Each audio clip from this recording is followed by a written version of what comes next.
Hi everyone. இன்றைக்கி Sunday இல்லை, வேறு எங்கே போவோம்? மீன் மார்க்கெட்டுக்கு தான். எங்கள் ஊர் மீன் மார்க்கெட்டுக்கு போனோங்க. புரட்டாசி செகண்ட் வீக்கெண்டவ ரொம்ப கூட்டம். போன வாரமெல்லாம் புரட்டாசி அப்படிங்கிறனால ஒரே ஒரு கடை மட்டும்தான் இருந்ததான்.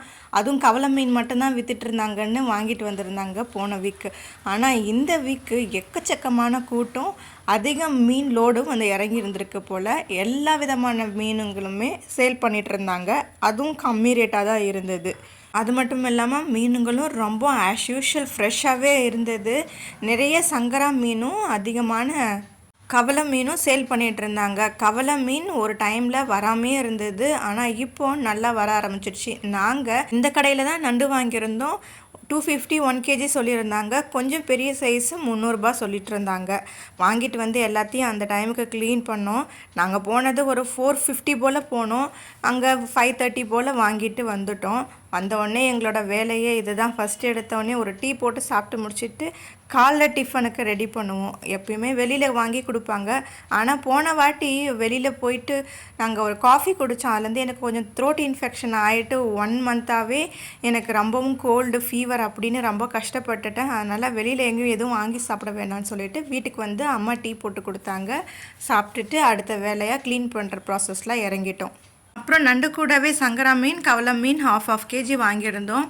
150 rupees ரெண்டுத்துக்குமே சேர்த்து கொடுத்தோம். அப்புறம் அடுத்து என்ன, அம்மா டிஃபனுக்கு மார்னிங்கே வந்து ரசம் செஞ்சாங்க, நண்டு ரசம். அதை இட்லியோடு வச்சு சாப்பிட்டுட்டோம். மார்னிங் பிரேக்ஃபாஸ்ட் முடிஞ்சிடுச்சு. ஆஃப்டர்நூன் லன்ச்சுக்காக அம்மா மீன் குழம்பு, கவலை மீன் எடுத்து மீன் குழம்பு செஞ்சாங்க. அதுக்கு கடாயில் கொஞ்சம் எண்ணெய் ஊற்றி கடுகு, வெந்தயம் கொஞ்சம் பொரிஞ்சதுக்கு அப்புறமா வெங்காயம், கருவேப்பிலை, கொஞ்சம் இடித்து வச்ச 20 பல்லு பூண்டு அதையும் சேர்த்துக்கிட்டாங்க. அது வதங்கினதுக்கப்புறம் உப்பு சேர்த்து அது கூட தக்காளி, பச்சை மிளகாய் போட்டு நல்லா வதக்குங்க.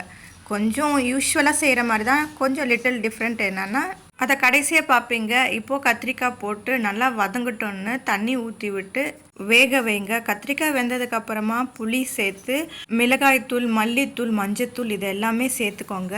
நான் எதுவுமே வந்து மெஷர்மெண்ட் சொல்லலை. எவ்வளோ மீன் எடுக்கிறீங்களோ அந்தளவுக்கு காய்கறியும் எடுத்துக்கோங்க, அந்தளவுக்கு மசாலா பொருட்களையும் யூஸ் பண்ணிக்கோங்க. கொஞ்சம் பெருங்காயத்தூள் கட்டாயமாக போடுங்க.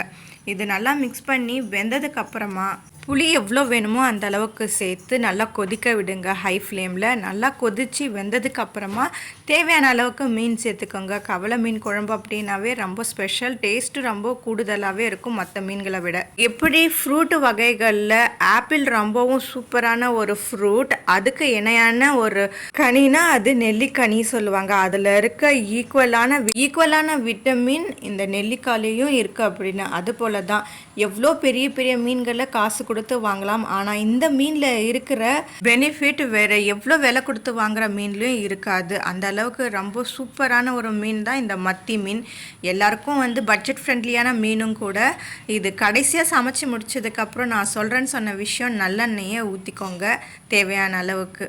அதாவது ஒரு 2 ஸ்பூன் இருந்தால் ரொம்ப பெட்டர். அப்புறம் இந்த மீன் குழம்பு கூடவே சாதம் வச்சு அது கூட காலையில் செஞ்ச நண்டு ரசம், அதோட இந்த முட்டை உருளைக்கிழங்கு சேர்த்து சாப்பிட்டது அட்டகாசமாக இருந்தது. அப்புறம் இன்னொரு விஷயம், பெண்கள் திருமணத்துக்கு அப்புறம் மாறிடுறாங்க அப்படின்னு சொல்கிறாங்க. அது உண்மைதாங்க. பெற்றோர்கள் வீட்டில் இருக்கும் பொழுது புரட்டாசி மாதம் என்ன கூட நான்வெஜ் செய்யலைன்னா கொஞ்சமாச்சு வருத்தத்தில் இருப்பாங்க. அந்த வருத்தத்தை பார்க்க முடியாமல் பெற்றோர்கள் என்ன பண்ணுவாங்கன்னா, பிள்ளைகளோட சந்தோஷத்தோட எதுவும் முக்கியம் இல்லை சொல்லிட்டு நான்வெஜ்ஜை வாங்கி கொடுத்துருவாங்க. அதே பெண் பிள்ளைகள் ஆஃப்டர் மேரேஜ் தான் குடும்பத்துக்காக அவங்க புரட்டாசி மாதங்களில் கடைப்பிடிக்க வேண்டியதை கடைப்பிடிக்கிறாங்க. இதை தான் என்னவோ எல்லாருமே பெண் பிள்ளைகள் கல்யாணத்துக்கு அப்புறம் மாறிடுறாங்க சொல்கிறாங்கன்னு நினைக்கிறேன். பெண் பிள்ளைகள் கூட புரட்டாசி மாதங்களில் நான்வெஜ் சாப்பிடாம பொறுத்துக்குவாங்க. ஆனால் ஆண் பிள்ளைகள் அப்படி கிடையாதுங்க. அவனு வீட்டில் சமைச்சு கொடுக்குறாங்களோ இல்லையோ, நம்ம வெளியிலையாச்சும் போய் வாங்கி சாப்பிட்ருவோன்னு வீட்டில் இருக்கவங்களுக்கு தெரியாமல் நான்வெஜ் சாப்பிட்டுட்டு வந்துடுவாங்க. அப்படிப்பட்ட மாதங்க இந்த புரட்டாசி மாதம். உங்கள் வீட்டிலலாம் எப்படி இந்த மாதிரியெல்லாம் நடக்குமான்றது மறக்காமல் கமெண்ட் பண்ணுங்கள். Okay, bye bye. Subscribe my channel.